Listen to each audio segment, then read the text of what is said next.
Hi, my name is Beth Jost Reimer, and I am the Chief Strategy Officer for Hope and Healing International. 4 days ago, I met a little boy named Mike. Mike is a utterly charming and boisterous little boy. He's got this raspy voice that just oozes confidence as he hollers instructions at his best friend, Killy.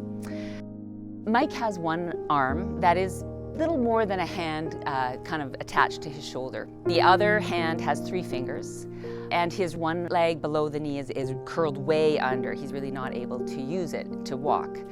But none of this slows Mike down very much. You know, he scoots along the ground, he crawls up on his mom's lap, he plays hide and seek behind his front door curtain as I was asking his mom and dad about their lives. You know, I was asking them about the good, the joys in their lives, as well as the challenges.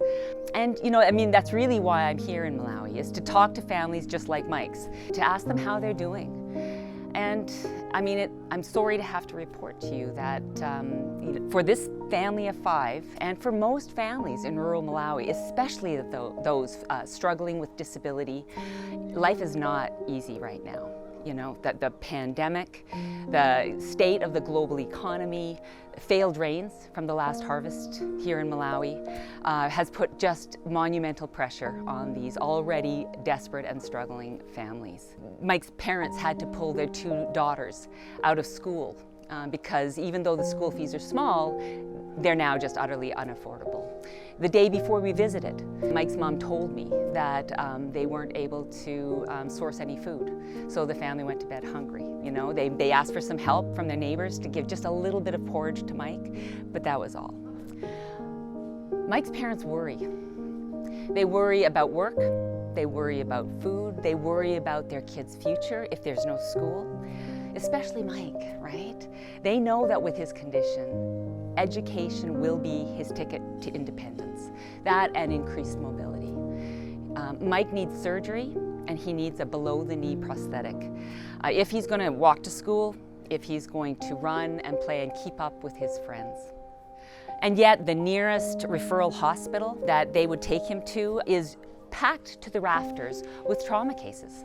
You know, these are largely traffic accident injuries, men who have been in these traffic accidents who, you know, the open wounds and the fractured bones are just obviously urgent and life-threatening. And so they crowd out conditions and operations needed that aren't quite so obviously life-threatening. These are kids who are living in constant pain, kids who face abuse and early death, you know, and yet their surgeries are considered elective.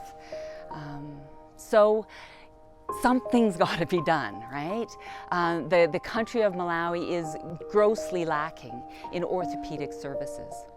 The good news is Dr. Banza has been fighting for operating space and time to be able to serve the most vulnerable kids from rural Malawi. So he and his colleagues have been dreaming and planning and fundraising and working hard to set up a center of excellence right in the center of Lilongwe. They call it LION, which is the Lilongwe Institute of Orthopedics and Neurology. These doctors will not only perform hundreds of surgeries every year on the poorest children of Malawi who have orthopedic needs. They'll also train a whole new generation of Malawian orthopedic surgeons with specialization in pediatrics. You know, this is going to have a multiplying, beautiful effect on the entire country of Malawi. So this is an opportunity. You and I can join them. They need us. If you and I aren't there, if we're not giving them what they need to serve these kids, you know, there's really nobody else. So we have the opportunity to not only heal bodies, but to protect beautiful hearts like Mike's. So join us.